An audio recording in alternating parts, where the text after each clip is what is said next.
Hello everyone, દિવ્ય લક્ષ્ય એકેડમીમાં ફરી એકવાર આપ સૌનું હાર્દિક સ્વાગત છે. આજે આપણે ધોરણ 12 એકાઉન્ટ પાર્ટ 1માં ચેપ્ટર નંબર 2 ભાગીદારી પેઢીના વાર્ષિક હિસાબમાં દાખલા નંબર 11નો અભ્યાસ કરવા જઈ રહ્યા છીએ. જ્યાં આપણને કહ્યું છે સલીમ અને સબાનાની ભાગીદારી પેઢીના કાચા સરવૈયા અને હવાલા ઉપરથી પેઢીના વાર્ષિક હિસાબો તૈયાર કરો. હવે આપણે સૌથી પહેલાં હવાલા ઉપર નજર કરીએ તો સલીમ 4000ની મૂળ કિંમતનો માલ અંગત વપરાશ માટે લઈ ગયો, પરંતુ તેનું નામું ચોપડે લખાયું નથી. સલીમ માલ લઈ જાય છે પોતાના અંગત વપરાશ માટે. માલની કોઈ પણ કારણોસર જાવક થાય એટલે આપણે એને ખરીદીમાંથી બાદ કરીએ છીએ, એ આપ સૌ જાણો છો. જેમ કે માલ વરસાદની અંદર પલળી ગયો હોય, આગમાં બળી ગયો હોય, કે આપણે ધર્માદામાં આપ્યો હોય કે નમૂના તરીકે મફત વહેંચ્યો હોય, કોઈ પણ કારણોસર માલની જાવક થાય તો આપણે ખરીદીમાંથી બાદ કરીએ છીએ. તો અહીં પહેલાં ખરીદી જાણી લઈએ, આપી છે કે નહીં. તો કાચા સરવૈયા પર નજર કરતાં આપણને એ વાતનો ખ્યાલ આવે કે ખરીદી આપેલી નથી. અને તમે બીજા હવાલા પર નજર કરો તો કહ્યું છે કે હિસાબી વર્ષના અંતે 8000ની કિંમતનો માલ ખરીદ્યો હતો, પરંતુ ચોપડે નોંધવાનો રહી ગયો છે. એટલે આ નહીં નોંધેલ ખરીદી કહેવાશે. આ નહીં નોંધેલ ખરીદી જે છે, આપણે અત્યારે એક સાથે બંને હવાલા સોલ્વ થઈ જશે. નહીં નોંધેલ ખરીદી જે છે એ આપણે ખરીદીમાં પ્લસ કરીએ છીએ, પરંતુ ખરીદી આપી જ નથી. એટલે સુધારેલ વેપાર ખાતું જે છે એનું પણ કારણ તમને કહી દઉં. તમે નજર કરશો તો વેપાર ખાતે આપણને છેલ્લેથી ત્રીજી એન્ટ્રીમાં 61,600 આપેલા છે. એટલે સુધારેલું વેપાર ખાતું આપણે બનાવ્યું છે. અને એની અંદર જે નોંધવાની રહી ગયેલી ખરીદી છે એના 8000 લખીશું. ત્યારબાદ એમાંથી આપણે જે 4000 અંગત વપરાશથી જે માલ ગયો છે એને આપણે બાદ કરીશું એમાં. અને જે 8000 નહીં નોંધેલ ખરીદી છે એને આપણે લેણદારોમાં પ્લસ કરીશું. જો નહીં નોંધેલ ખરીદી એ લેણદારોમાં પ્લસ થાય, નહીં નોંધેલ વેચાણ એ દેવાદારોમાં પ્લસ થાય, તો તમને ખ્યાલ આવતો હશે કે આપણે કેવી રીતે અસર આપવાની છે.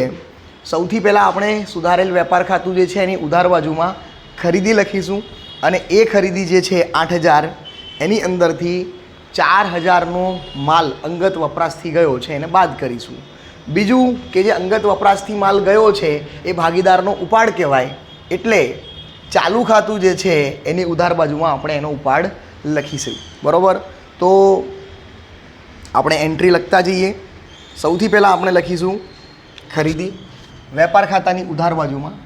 અહીં લખી રહ્યા છીએ ખરીદી છે 8000ની. હિસાબી વર્ષના અંતે 8000ની કિંમતનો માલ ખરીદ્યો હતો, તો 8000ની ખરીદી લખી છે. એમાંથી બાદ કરી રહ્યા છીએ આપણે અંગત વપરાશથી ગયેલ માલ. અંગત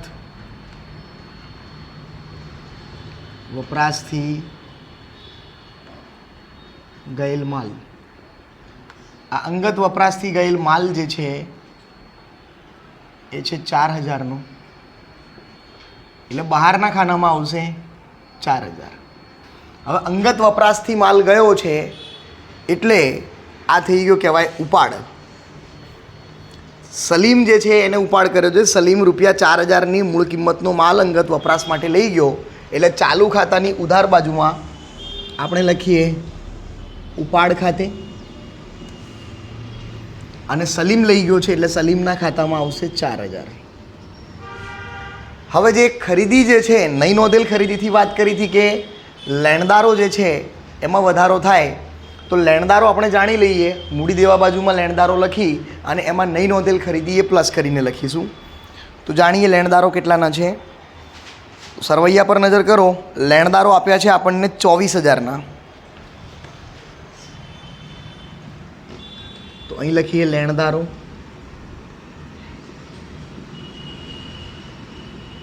24000 પ્લસ નહીં નોંધેલ ખરીદી. નહીં નોંધેલ ખરીદી કેટલાની છે? 8000ની. તો 8000 24000માં પ્લસ કરો એટલે થઈ જાય 32000. તો તમે જોઈ શકો છો બંને હવાલા આપણે એક સાથે કામ કર્યું, બંને હવાલાઓ સોલ્વ થઈ ગયા છે.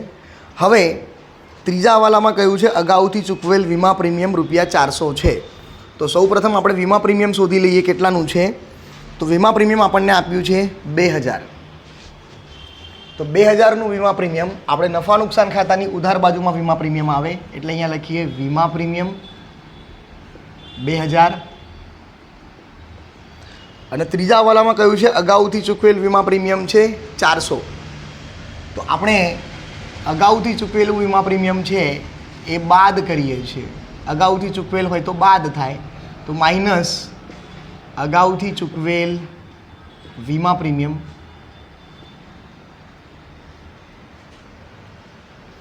આપણને આપ્યું છે અગાઉથી ચૂકવેલ વીમા પ્રીમિયમ 400. એટલે બહારના ખાનામાં આવશે 1600. અગાઉથી ચૂકવેલ વીમા પ્રીમિયમની બીજી અસર એ મિલકત લેણા બાજુમાં કરીશું. આપણે નીચે લખીએ છીએ એને અગાઉથી ચૂકવેલ વીમા પ્રીમિયમ.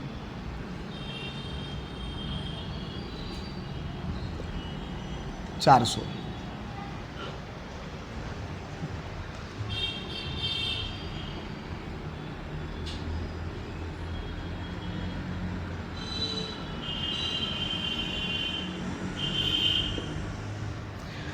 આગળ વધીએ. આપણને કહ્યું છે દેવાદારોમાંથી ₹800નું લેણું હવે વસૂલ થઈ શકે તેમ નથી. દેવાદારો પર 5% ગાલખાદ અનામત રાખો. તો દેવાદારો આપણને આપેલા છે 36,800. આ 36,800 મિલકત લેણા બાજુમાં લખીએ મિડલમાં દેવાદારો.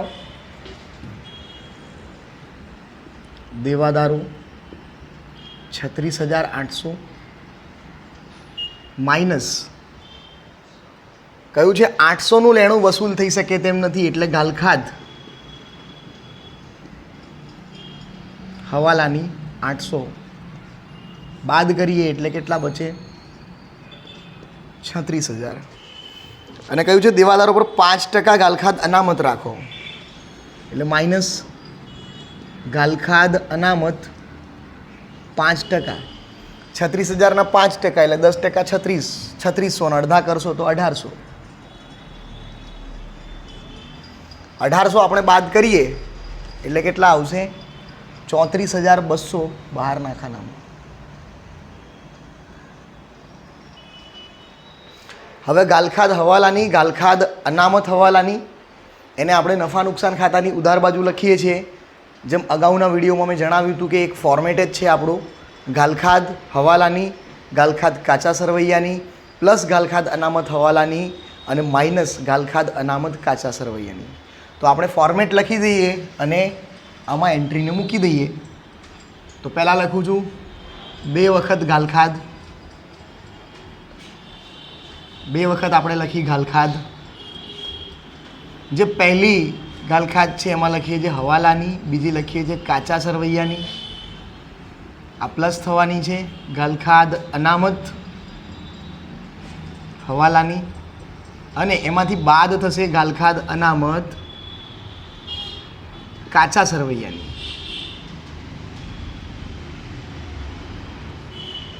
તો આપણી પાસે ગાલખાદ હવાલાની 800 એટલે અહીંયા મૂકી દઈએ 800. ત્યારબાદ ગાલખાદ અનામત આપી છે હવાલાની 1800 એટલે ગાલખાદ અનામત હવાલાની 1800. તો હવાલા આપણો સોલ્વ થઈ ગયો છે. જ્યારે કાચા સરવૈયાની એન્ટ્રીઓ આપણે લખીશું તો એ સમય જે પણ ફોર્મેટમાં હશે એ પ્રમાણે મૂકતા જઈશું. હવે કહ્યું છે દેવાદારો પર વટાવ અનામતની હવે જરૂર નથી. તો વટાવ અનામત જે છે આપણને આપ્યો છે 760. વટાવ અનામત એક કાચા સરવૈયાનો 760 આપેલો છે. આપણે જાણીએ છીએ કે જો હવાલાનો આપેલો હોય તો નફા નુકસાન ખાતાની ઉધાર બાજુમાં એટલે કે અહીં આપણને એમ પણ કહ્યું હોત કે દેવાદાર વટાવ અનામત કોઈ પણ સપોઝ પર્સેન્ટેજ આપી દે કે 2% કે 5% ગણો તો આપણે એ પણ એન્ટ્રી બાદ કરતા તો એ દેવાદાર વટાવ અનામત હવાલાનો થઈ જતો અને હવાલાના દેવાદાર વટાવ અનામતમાંથી આપણે કાચા સરવૈયાનો દેવાદાર વટાવ અનામતને બાદ કરતા.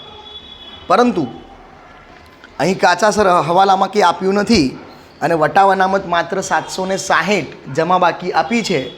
તો આપણે એવું કહ્યું છે કે જરૂર નથી, બરાબર.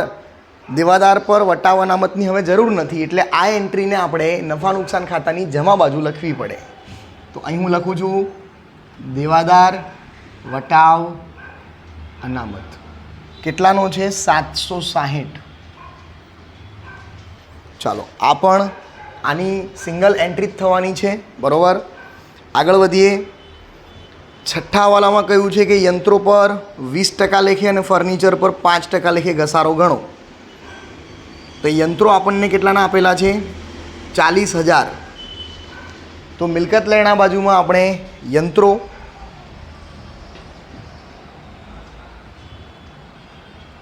40,000ના યંત્રો લખીએ છીએ અને 20% લેખે ઘસારો યંત્રો ઉપર છે, એટલે માઇનસ ઘસારો 20%. 40,000ના 20% કેટલા થાય? 8,000. 4 દુ 8 પ્રમાણે બહારના ખાનામાં આવશે 32,000. ફર્નિચર્સ પર 5%. ફર્નિચર કેટલાનું છે? તો ફર્નિચર છે 10,000નું.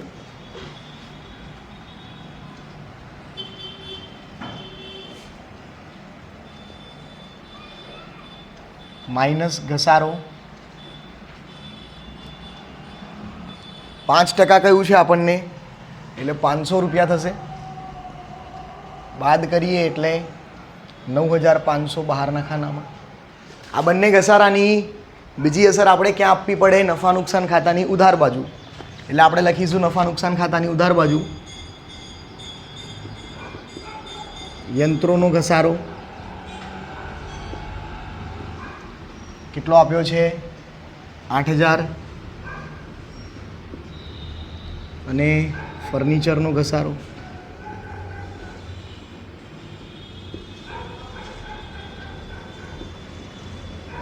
એ છે 500 રૂપિયા. હવે 6 હવાલા આપણા સોલ્વ થઈ ગયા છે, એટલે આપણે સરવૈયાની એન્ટ્રી એ લખતા જઈએ. આપણને શરૂઆતમાં સરવૈયા પર નજર કરીએ તો મૂડી આપેલી છે. સલીમની મૂડી છે 1,60,000 અને સબાનાની મૂડી છે 1,20,000. તો આ જે મૂડી છે ચાલુ ખાતા બનાવ્યા છે, એટલે મૂડીને સીધી આપણે પાકા સરવૈયામાં મૂડી દેવા બાજુમાં લખી દઈએ. તો ઉપર લખીએ અહીંયા મૂડી સલીમ સબાના. સલીમની મૂડી છે 1,60,000. સબાનાની મૂડી છે 1,20,000. તો આમની કુલ મૂડી જે છે એ થઈ જશે 2,80,000.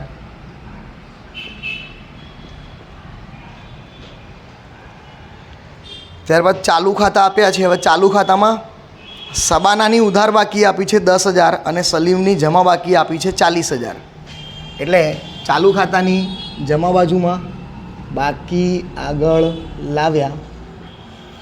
જમા બાકી છે સલીમની 40,000, એટલે સલીમના ખાતામાં આપણે 40,000 લખવાના થાય અને સબાના ડેશ આવે. સબાનાની ઉધાર બાકી આપી છે 10,000, એટલે અહીં પણ આપણે લખીશું બાકી આગળ લાવ્યા. ઉધાર બાજુએ બાકી આગળ લાવ્યા અને સબાનાના ખાતામાં લખીશું આપણે 10,000.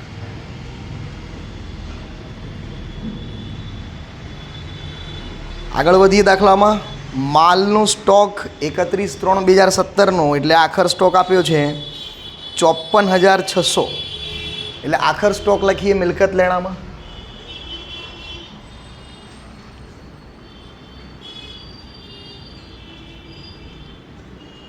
આખર સ્ટોક 54,600 છે. માલનો સ્ટોક 54,600. ત્યારબાદ રોકડ સિલક પણ અહીં જ છે, લખી દઈએ બધું. રોકડ સિલક આપી છે 560. એટલે અહીંયા લખીએ રોકડ સિલક 560. બેંકમાં ચાલુ ખાતે આપ્યા છે આપણને 14,000. ઉધાર બાકી છે એટલે અહીં મિલકત લેણામાં જ આવશે.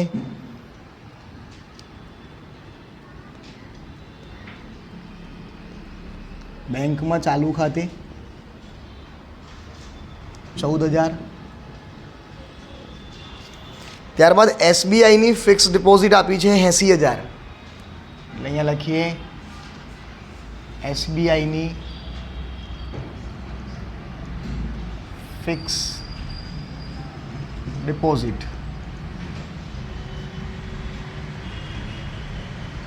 80,000. ત્યારબાદ દેવાદારો અને લેણદારો બંને લખી નાખ્યા છે આપણે. પગાર આપ્યો છે 37,000, ઉધાર બાકી એટલે નફા નુકસાન ખાતાની ઉધાર બાજુમાં લખીશું પગાર 37,000.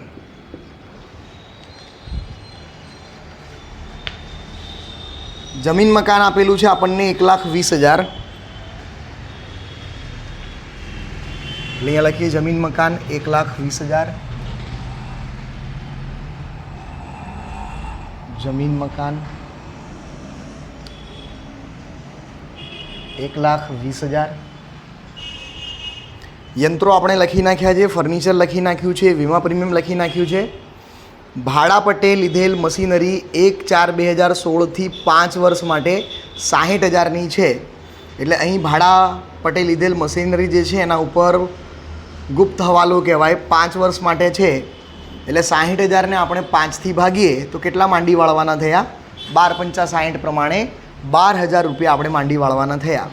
તો અહીં લખીશું મશીનરી મિલકત લેણામાં મશીનરી 60,000ની મશીનરી છે 1/4/2016થી 5 વર્ષ માટે, એટલે ભાગ્યા 5 કરીએ તો માંડી વાળેલ રકમ આપણને કેટલી મળે? માંડી વાળેલ રકમ આવશે 12,000. તો બહારના ખાનામાં આવે 48,000. અને આ જે માંડી વાળેલ મશીનરી જે છે એની બીજી અસર આપણે નફા નુકસાન ખાતાની ઉધાર બાજુ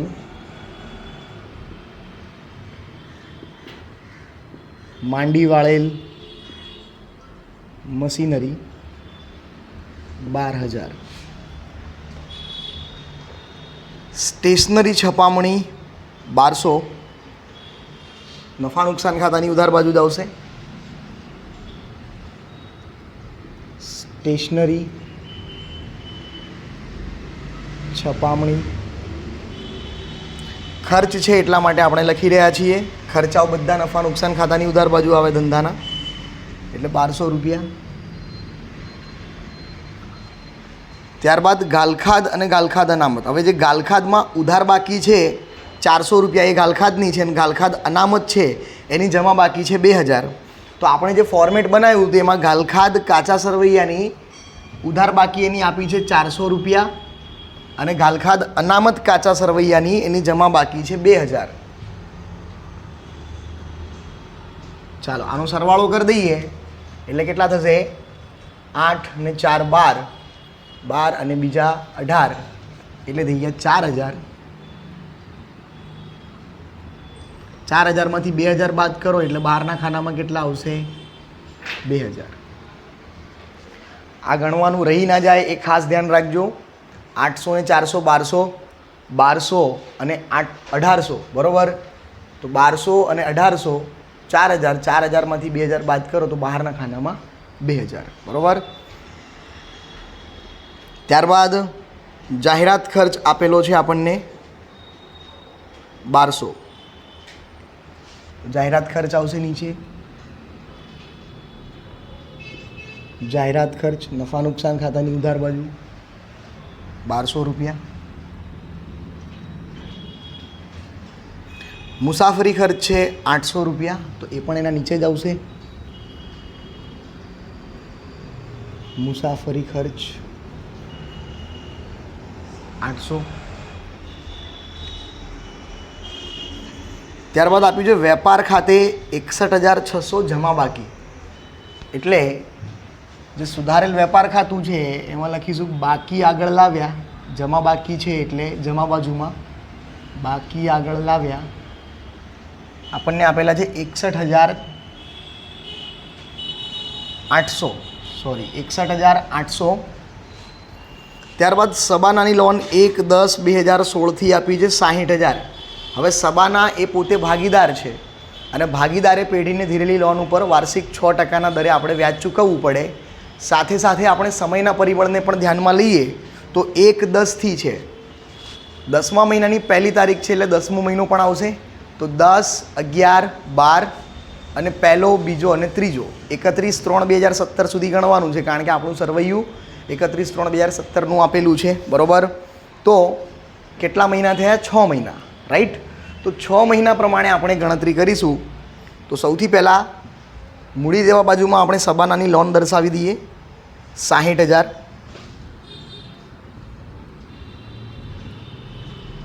સબાનાની લોન 60,000 પ્લસ એનું વ્યાજ, એની હવે આપણે ગણતરી કરવી પડશે. તો 60,000 ઉપર 6% લેખે 6 માસનું વ્યાજ ગણવાનું થાય આપણે. બરાબર. 60,000 પર 6% લેખે 6 માસનું વ્યાજ 1,800 રૂપિયા આવશે. જો કદાચ ગણતરી તમને ના ફાવતી હોય તો હું અહીંયા બતાવી દઉં છું રફ કામમાં.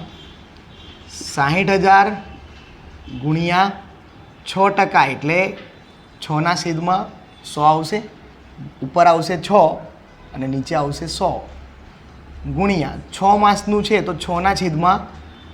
બરાબર. આપણે ગણતરી કરી હતી કે 1/10/2016 થી 31/3/2017 સુધી જુઓ તમે તો આપણને કેટલા મહિના જાણવા મળ્યા? 6 માસ. બરાબર. તો 6 માસનું વ્યાજ થયું. હવે 6 એકા 6, 6 દુ 12, 0 0 આના કટ થઈ જાય અને 2 એકા 2, 2 તરી 6. હવે 600 ગુણ્યા 3 કરો એટલે કેટલા આવે? 1,800. તો સબાનાની લોન પર વ્યાજ જે છે એ 1,800 રૂપિયા. સબાનાની લોનનું વ્યાજ 1,800. બહારના ખાનામાં આવશે 61,800. હવે આ ગણતરી ખ્યાલ આવી હશે એટલે આપણે એને અહીંથી હટાવી દઈએ છીએ.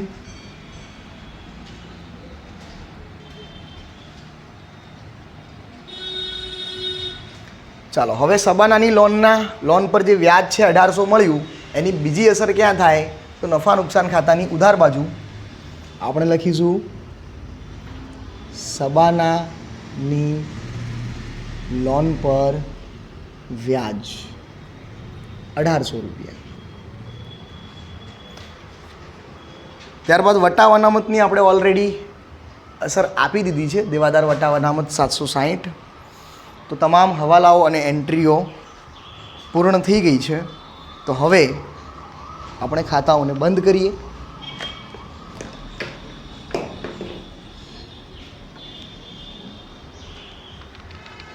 સુધારેલ વેપાર ખાતું જમા બાજુ આપણને માત્ર એક જ એન્ટ્રી જોવા મળે છે 61,800. એમાંથી આપણે 4,000ને બાદ કરીએ એટલે 57,800 આપણને મળ્યો કાચો નફો. 57,800. અને આપણે ક્યાં લઈ જઈશું? તો નફા નુકસાન ખાતે લઈ જઈશું. તો નનું ખાતે લઈ ગયા.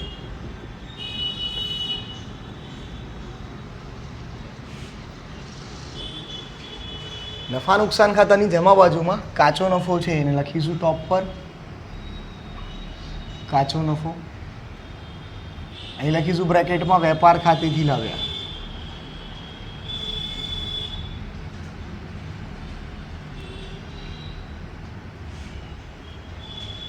કેટલા છે? 57,800. એમાં આપણે એડ કરવાના છે 760. તો 58,560 થાય છે. પણ દેખીતી રીતે અહીં એન્ટ્રીઓ વધારે લાગી રહી છે એટલે કન્ફર્મ કરી લઈએ ઉધાર બાજુમાં એન્ટ્રીઓ કેટલી છે.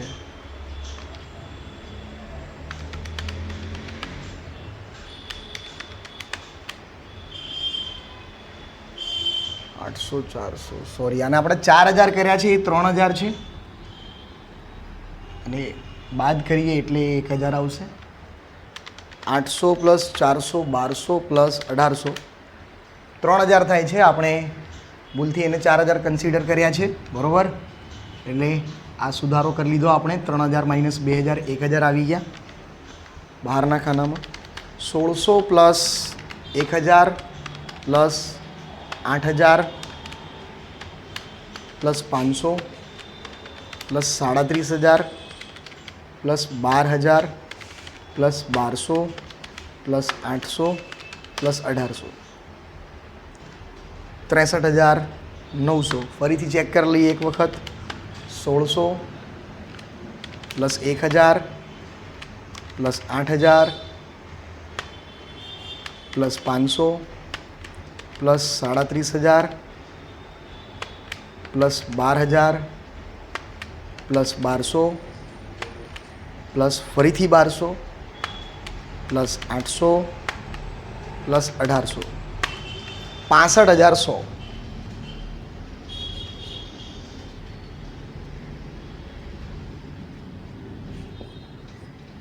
અહીં પણ 65,100, કારણ કે આપણે સરવાળો જોયો તો આના કરતાં વધારે આવે છે, એટલે જે બાજુ વધારે હોય એનો સરવાળો આપણે લખીએ છીએ. ખાસ અહીં યાદ અપાવવા માગું કે ગણતરીમાં ખૂબ જ ધ્યાન રાખજો, કોન્શિયસલી ગણતરી કરજો. ક્યાંક મગજ આપણું આડાવડું ફરતું હોય, કોઈક વિચારો ચાલતા હોય ગણતરી કરતી વખતે, તો એકાદ એન્ટ્રી ગણવાની રહી જાય. એટલે કોઈ પણ દાખલો ગણતા હો 1-2 વખત ટોટલ વેરીફાઈ કરી અને ત્યારબાદ જ આગળ વધજો, જેથી કરીને કોઈ ભૂલ પડતી હોય તો આપણે એને સુધારી શકીએ. રાઈટ, આગળ વધીએ. 65,100 એમાંથી બાદ કરી દઈએ 57,800 માઇનસ 760, એટલે આપણને 6,540 એ મળે છે ચોખ્ખી ખોટ. ચોખ્ખી ખોટ 6,540. નફા નુકસાન ફાળવણી ખાતે લઈ ગયા.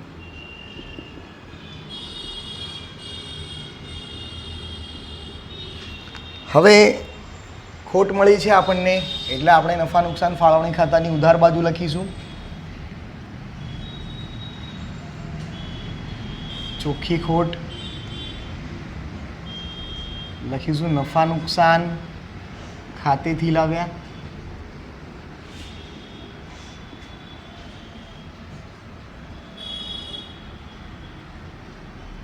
₹6540, અહીં પણ લખાશે 6540.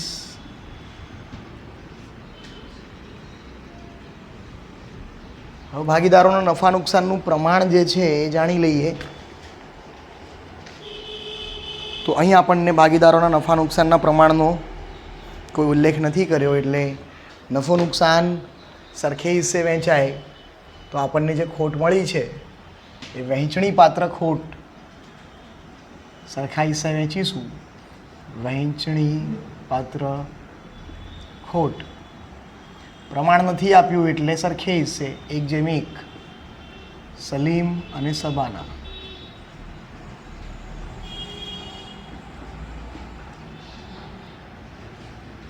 ₹6540 એના અડધા કરીએ એટલે 3270.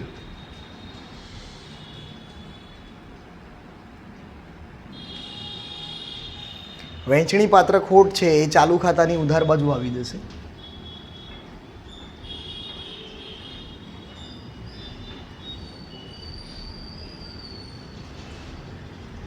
₹3270 બંનેમાં.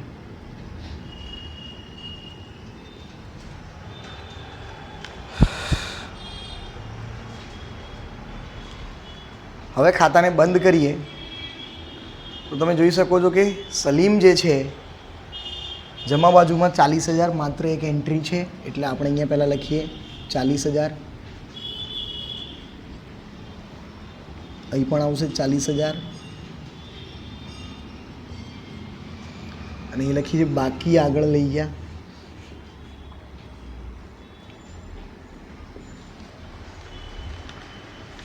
₹40,000 માઇનસ 4,000 માઇનસ 3270, એટલે 32,730. ફરી એકવાર વેરીફાઈ કરીએ. 40,000 માઇનસ 4,000 માઇનસ 3270, એટલે 32,730.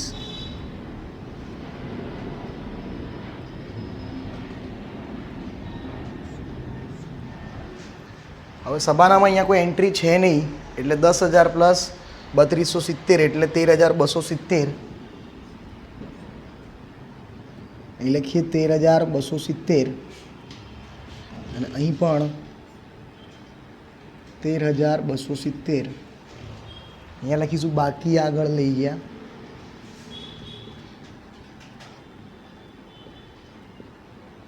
અહીં ડેશ આવશે અને અહીંયા લખાશે 13,270.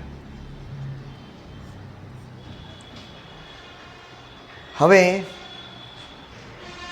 જે ઉધાર બાજુમાં તમે જોઈ શકો છો બાકી આગળ લઈ ગયા સલીમના ખાતામાં છે 32,730. તો એ મૂડી દેવા બાજુમાં લખાશે ચાલુ બાકી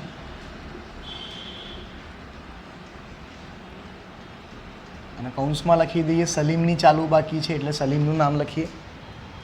કેટલાની છે? 32,730. અને બીજી ચાલુ બાકી જે છે સબાનાની 13,270. અહીં લખીએ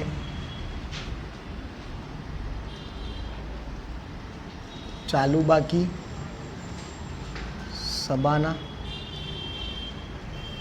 13,270. ચાલો હવે પાકા સરવૈયાની આપણે ગણતરી કરીએ. મૂડી દેવા બાજુમાં 2,80,000 પ્લસ 32,730 પ્લસ 32,000 પ્લસ 61,800 એટલે આપણને 4,06,530. 4,06,530. હવે મિલકત લેણા બાજુમાં ગણતરી કરીએ. 32,000 9,500 1,20,000 plus 48,000 plus 34,200 plus 80,000 plus 13,270 plus 400 plus 54,600 plus 560 plus 14,000. તો અહીં પણ આપણને મળે છે 4,06,530. 4,06,530. તમે જોઈ શકો છો કે પાકા સરવૈયામાં મૂડી દેવા અને મિલકત લેણા બંને બાજુ સેમ મેચ થઈ જાય છે. તો દાખલો આપણો પૂર્ણ થયો. હવે દાખલામાં ખાસ એ યાદ રાખજો કે ગણતરી જે છે એ ખાસ વેરીફાઈ કરીને આગળ વધજો, જેથી કરીને કોઈ ભૂલ પડી હોય તો સુધારી શકીએ. Thank you very much.